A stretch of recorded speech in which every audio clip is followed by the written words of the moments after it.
जय श्री कृष्णा। राधे राधे। सभी श्रद्धालु भक्त जनों को मेरा नमस्कार। आज आप सुनेंगे बृहस्पतिवार के विष्णु भगवान की पावन शुभ गाथा। भक्त जनों, विष्णु भगवान की गाथा सुने तो पूरा सुने, अधूरा मत सुने। अधूरा सुनने से भगवान को बहुत तकलीफ होते हैं, क्योंकि भगवान तो सबका दाता है, वही विधाता है, वही सब कुछ देते हैं। और उनकी गाथा अगर पूरा ना सुने तो भगवान को तो तकलीफ होगा। उनकी कृपा पाने के लिए पूरा गाथा सुनिए। पुराणों के अनुसार भगवान विष्णु ने सृष्टि को प्रलय से बचाने के लिए मत्स्य अवतार लिया था। इसकी कथा इस प्रकार है। कीर्ति युग के आदि में राजा सत्यव्रत हुए। राजा सत्यव्रत एक दिन नदी में स्नान करे जलांजलि दे रहे थे। अचानक उनकी अंजलि में एक छोटी सी मछली आ गई। उन्होंने देखा तो सोचा वापस सागर में डाल दूं, लेकिन उस मछली ने बोली, आप मुझे सागर में मत डालिए, अनाथ बड़ी मछलियां मुझे खा जाएगी। तब राजा सत्यव्रत ने मछली को अपने कमंडल में रख लिया। मछली और बड़ी हो गई तो राजा ने उसे अपने सरोवर में रखा। तब देखते ही देखते मछली और बड़ी हो गई। राजा को समझ आ गया कि यह कोई साधारण जीवन नहीं है। राजा ने मछली से वास्तविक स्वरूप में आने की प्रार्थना की। राजा की प्रार्थना सुन साक्षात चार भुजाधारी भगवान विष्णु प्रकट हो गए और उन्होंने कहा कि यह मेरा मत्स्य अवतार है। भगवान ने सत्यव्रत से कहा, सुनो राजा सत्यव्रत, आज से 7 दिन बाद प्रलय होगी। तब मेरी प्रेरणा से एक विशाल नाव तुम्हारे पास आएगी। तुम सप्त ऋषियों, औषधियों, बीजों और प्राणियों के सुरक्षा में शरीर को लेकर उसमें बैठ जाना। जब तुम्हारी नाव डगमगाने लगी तब मैं मत्स्य के रूप में तुम्हारे पास आऊंगा। उस समय तुम्हें वासुकी नाग के द्वारा उस नाव को मेरे सींग से बांध देना। उस समय प्रश्न पूछने पर मैं तुम्हें उत्तर दूंगा, जिससे मेरी महिमा जो ब्रह्मा नाम से विख्यात है तुम्हारे हृदय में प्रकट हो जाएगी। तब समय आने पर मत्स्य रूपधारी भगवान विष्णु ने राजा सत्यव्रत को तत्व ज्ञान का उपदेश दिया, जो मत्स्य पुराण नाम से प्रसिद्ध है। दूसरा, कुरु में अवतार। धर्म ग्रंथों के अनुसार भगवान विष्णु ने कुरु में कछुए का अवतार लेकर समुद्र मंथन में सहायता की थी। भगवान विष्णु के कुरु में अवतार को कच्छप अवतार भी कहते हैं। इसकी कथा इस प्रकार है। एक बार महर्षि दुर्वासा ने देवताओं के राजा इंद्र को श्राप देकर श्रीहीन कर दिया। इंद्र जब भगवान विष्णु के पास गया तो उन्होंने समुद्र मंथन करने के लिए कहा। तब इंद्र भगवान विष्णु के कहे अनुसार दैत्यों और देवताओं के साथ मिलकर समुद्र मंथन करने के लिए तैयार हो गए। समुद्र मंथन करने के लिए मंदिराचल पर्वत को मथनी और नागराज वासुकी को नेति बनाया गया। देवताओं और दैत्यों ने अपना मतभेद भुलाकर मंदिराचल को उखाड़ा और उसे समुद्र की ओर ले चले, लेकिन वह उसे अधिक दूर तक नहीं ले जा सके। तब भगवान विष्णु ने मंदिराचल को समुद्र तट पर रख दिया। देवता और दैत्यों ने मंदिराचल को समुद्र में डालकर नागराज वासुकी को नेति बनाया, किंतु मंदिराचल के नीचे कोई आधार नहीं होने के कारण वह समुद्र में डूबने लगा। यह देखकर भगवान विष्णु विशाल कूर्म कच्छप का रूप धारण कर समुद्र में मंदिराचल के आधार बन गया। भगवान कूर्म की विशाल पीठ पर मंदिराचल तेजी से घूमने लगा और इस प्रकार समुद्र मंथन संपन्न हुआ। धर्म ग्रंथों के अनुसार जब देवताओं व दैत्यों ने मिलकर समुद्र मंथन किया तो उसमें से सबसे पहले भयंकर विष निकला, जिसे भगवान शिव ने पी लिया।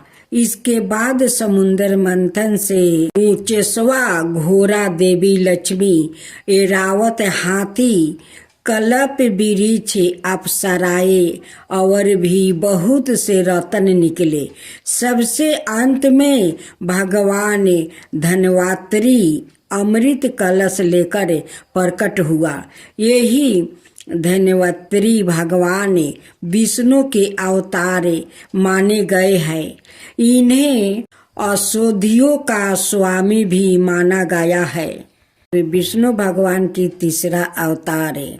धर्म ग्रंथों के अनुसार समुद्र मंथन के दौरान सबसे अंत में धन्वंतरी अमृत कलश लेकर निकले। जैसे ही अमृत मिला, अनुशासन भंग हुआ। देवताओं ने कहा हम ले ले, दैत्यों ने कहा हम ले ले।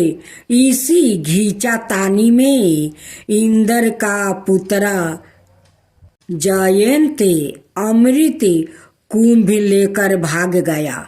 सारे दैत्य वह देवता भी उसके पीछे भागे। असुरों वह देवताओं में भयंकर मार काट मच गया। देवता परेशान होकर भगवान विष्णु के पास गया। तब भगवान विष्णु ने मोहिनी अवतार लिया।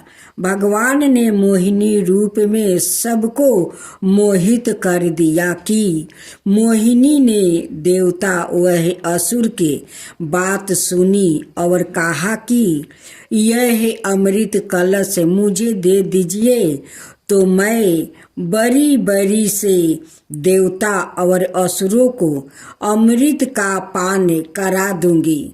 दोनों मान गए। देवता एक तरफ है और असुर दूसरी तरफ बैठ गया। फिर मोहिनी रूप धरे भगवान विष्णु ने मधुर गान गाते हुए और नृत्य करते हुए देवता वह असुरों को अमृत पान कराना आरंभ किया। वास्तविकता में मोहिनी अमृत पान तो सिर्फ देवताओं को ही करा रही थी, जबकि असुर समझ रहे थे कि वह भी अमृत पी रहे हैं। इस प्रकार भगवान विष्णु ने मोहिनी अवतार लेकर देवताओं का भला किया। विष्णु भगवान की चौथा अवतार। भगवान विष्णु ने नरसिंह अवतार लेकर दैत्यों के राजा हिरण्यकश्यप का वध किया था। इस अवतार की गाथा इस प्रकार है। धर्म ग्रंथ के अनुसार दैत्यों का राजा हिरण्यकश्यप सवाए को भगवान से भी अधिक बलवान माना जाता था। उसे मनुष्य, देवता, पंछी, पशु ना दिन में, ना रात में, ना धरती पर, ना आकाश में, ना अस्त्र से, ना शस्त्र से मारने का वरदान प्राप्ति था। उसके राज में जो भी भगवान विष्णु की पूजा करता था उसको दंड दिया जाता था। उसके पुत्रा का नाम प्रहलाद था। प्रहलाद बचपन से ही भगवान विष्णु का परम भक्त था। यह बात जब हिरण्यकश्यप का पता चला तो वह बहुत क्रोधित हुआ और प्रहलाद को समझाने का प्रयास किया, लेकिन फिर भी जब प्रहलाद नहीं माना तो हिरण्यकश्यप ने उसे मृत्यु दंड दे दिया। हर बार भगवान विष्णु के चमत्कार से वह बच गया। हिरण्यकश्यप की बहन होलिका जी से अग्नि से ना जलाने का वरदान प्राप्ति था। वह प्रहलाद को लेकर धधकाती हुई अग्नि में बैठ गई। तब भी भगवान विष्णु की कृपा से प्रहलाद बच गया और होलिका जल गई। जब हिरण्यकश्यप सवाए प्रहलाद को मारने ही वाला था तब भगवान विष्णु नरसिंह का अवतार लेकर खंभे से प्रकट हुए और उन्होंने अपने नाखूनों से हिरण्यकश्यप का वध कर दिया। अब पांचवा अवतार वामन अवतार। सतयुग में प्रहलाद के पुत्र दैत्यराज बलि ने स्वर्ग लोक पर अधिकार कर लिया। सभी देवता इस विपत्ति से बचने के लिए भगवान विष्णु के पास गया। तब भगवान विष्णु ने कहा कि मैं सवाए देव माता अदिति के गर्भ से उत्पन्न होकर तुम्हें स्वर्ग का राज्य दिला दूंगा। कुछ समय पश्चात भगवान विष्णु ने वामन अवतार लिया। एक बार जब बलि महान यज्ञ कर रहा था तब भगवान वामन बलि की यज्ञशाला में गया और राजा बलि से 3 पग धरती दान में मांगी। राजा बलि के गुरु शुक्राचार्य भगवान की लीला समझ गया और उन्होंने बलि को दान देने से मना कर दिया, लेकिन बलि ने फिर भी भगवान वामन को 3 पग धरती दान देने का संकल्प ले लिया। भगवान वामन ने विशाल रूप धारण कर एक पग में धरती और दूसरे पग में स्वर्ग लोक नाप लिया। जब तीसरा पग रखने के लिए कोई स्थान नहीं बचा तो बलि ने भगवान वामन को अपने सिर पर पग रखने को कहा। बलि के सिर पर पग रखने से वह सूतल लोक पहुंच गया। बलि की दान वीरता देखकर भगवान ने उसे सूतल लोक का स्वामी भी बना दिया। इस तरह भगवान वामन ने देवताओं की सहायता कर उन्हें स्वर्ग पुनः लौटाया। लक्ष्मी जी की कथा। एक गांव में एक साहूकार वो रहता था। साहूकार की एक बेटी थी। वो हर रोज पीपल सींचने जाती थी। पीपल के वृक्ष में से लक्ष्मी जी निकलती थी और चली जाती। एक दिन लक्ष्मी जी ने साहूकार की बेटी से कहा, तू मेरी सहेली बन जा। तब लड़की ने कहा कि मैं अपने पिता से पूछकर कल आऊँगी। साहूकार की बेटी ने घर जाकर अपने पिता को सारी बातें कह दिया। तब उसके पिताजी बोले, वो तो लक्ष्मी जी है, अपने को और क्या चाहिए। तू लक्ष्मी जी की सहेली बन जा। दूसरे दिन वो लड़की फिर गई।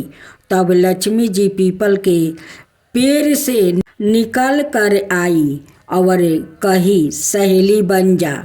तो लड़की ने कहा बन जाऊंगी और दोनों सहेली बन गई। लक्ष्मी जी ने उसको खाने का न्योता दिया। घर आकर लड़की ने माँ बाप को कहा कि मेरी सहेली ने मुझे खाने का न्योता दिया है। तब बाप ने कहा कि सहेली के घर जिमाने जाइयो, पर घर को संभाल कर जाना। तब वह लक्ष्मी जी के यहाँ वो भोजन करने गई। तो लक्ष्मी जी ने उसे साल दुसाला ओढ़ने के लिए दिया, रुपया दिया, सोने की चौकी, सोने की थाली में 36 प्रकार का भोजन करवा दिया। भोजन कर जब वो जाने लगी तो लक्ष्मी जी ने वो पल्लू पकड़ लिया और कहा कि मैं भी तेरे घर भोजन करूँगी। तो उसने कहा आ जाइयो। वो घर जाकर चुपचाप बैठ गई। तब बाप ने पूछा कि बेटी सहेली के यहाँ जिमा कर आ गई और तू उदास क्यों बैठी है? तो उसने कहा कि पिताजी मेरे को लक्ष्मी जी ने इतना दिया, अनेक प्रकार के भोजन करवाई, परंतु मैं कैसे जिमाऊंगी? अपने घर में तो कुछ भी नहीं है।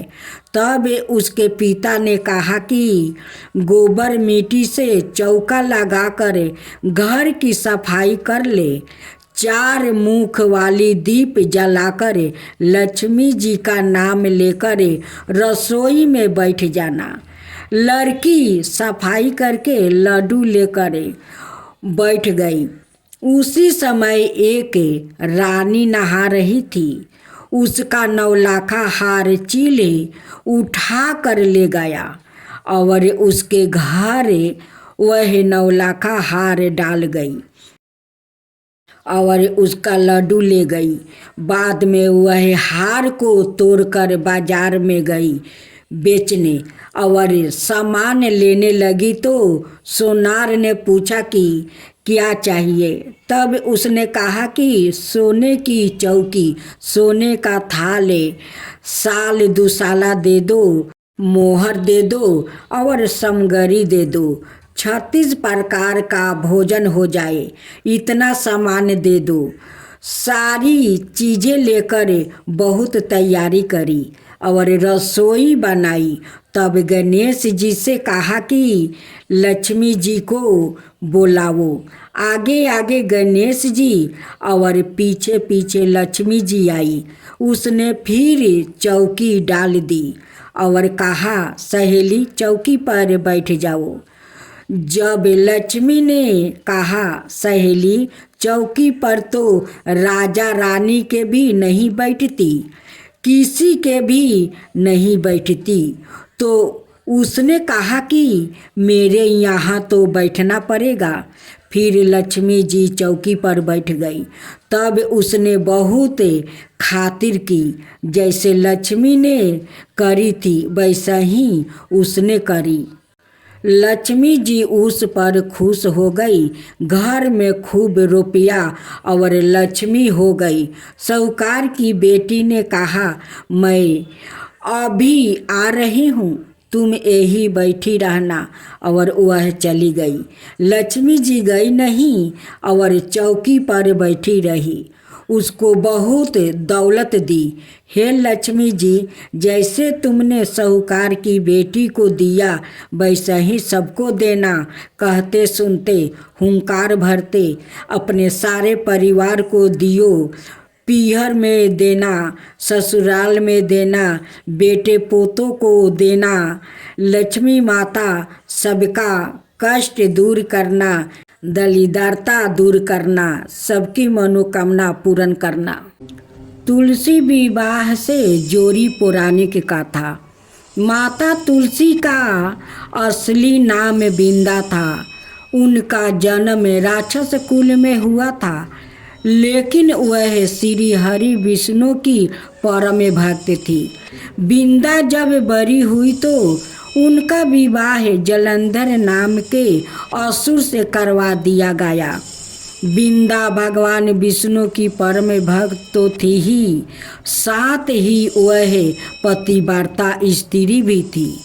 उनकी भक्ति और पूजा के कारण उनका पति जलंधर अजय होता गया और इसके चलते उसे अपनी शक्तियों पर अभिमान हो गया था और उसने स्वर्ग पर आक्रमण कर देव कन्याओं को अपने अधिकार में ले लिया। इससे क्रोधित होकर सभी देव भगवान श्री हरि विष्णु की शरण में गया और जलंधर के आतंक का अंत करने की प्रार्थना की। परंतु जलंधर का अंत करने के लिए सबसे पहले उसकी पत्नी बिंदा का सतीव्रता भंग करना आवश्यक था। भगवान विष्णु ने अपनी माया से जलंधर का रूप धारण कर लिया। बिंदा का पतिव्रता धर्म को नष्ट कर दिया और इसके परिणाम स्वरूप जलंधर की शक्ति छीन हो गई और वह युद्ध में मारा गया। लेकिन जब बिंदा को श्री हरि के छल का पता चला तो उन्होंने भगवान विष्णु से कहा, हे नाथ, मैंने आजीवन आपकी आराधना की है, आपने मेरे साथ ऐसा कृत्य कैसे किया? इस प्रश्न का कोई उत्तर श्री हरि नहीं दे पाया और तब बिंदा ने भगवान विष्णु से कहा कि आपने मेरे साथ एक पाषाण की तरह व्यवहार किया है प्रभु। मैं आपको श्राप देती हूँ कि आप पाषाण बन जाइए। यह कहते ही भगवान श्री हरि पत्थर समान हो गया और सृष्टि का संतुलन बिगड़ने लगा। तब देवताओं ने बिंदा से प्रार्थना की कि वो अपना श्राप वह वापस ले ले। भगवान विष्णु की बिंदा के साथ हुई छल से लज्जित थे और अंत में उन्होंने भगवान विष्णु को क्षमा कर दिया। दिए गए भगवान विष्णु को श्राप मुक्ति कर जलंधर के साथ सती हो गई। बिंदा की राख से एक पौधा निकली जिसे श्री हरि विष्णु ने तुलसी का नाम दिया और वरदान दिया कि तुलसी के बिना मैं किसी भी प्रसाद को ग्रहण नहीं करूँगा। मेरे शालिग्राम रूप से तुलसी का विवाह होगा और कालांतर में लोग इस तिथि को तुलसी विवाह करेंगे। उन्हें सुख और सौभाग्य की प्राप्ति होगी। तुलसी विवाह है पूजा विधि। तुलसी विवाह के दिन सूर्योदय से पूर्व ही उठकर नृत्य क्रियाओं से निवृत्त होकर स्नान करे और साफ सुथर वस्तु धारण करे। इसके बाद तुलसी जी को लाल रंग की चुनरी चढ़ाए और उन्हें श्रृंगारे की सभी वस्तुओं अर्पित करे। यह सब करने के बाद शालिग्राम जी को तुलसी के पौधे के स्थापित करें। इसके बाद पंडित जी के द्वारा तुलसी और शालिग्राम का पूरे रीति रिवाज से विवाह करवाया जाता है। विवाह के समय पुरुष को शालिग्राम और स्त्री को तुलसी जी को साथ लेकर 7 फेरे करना चाहिए और विवाह संपन्न होने के बाद तुलसी जी की आरती भी करनी चाहिए।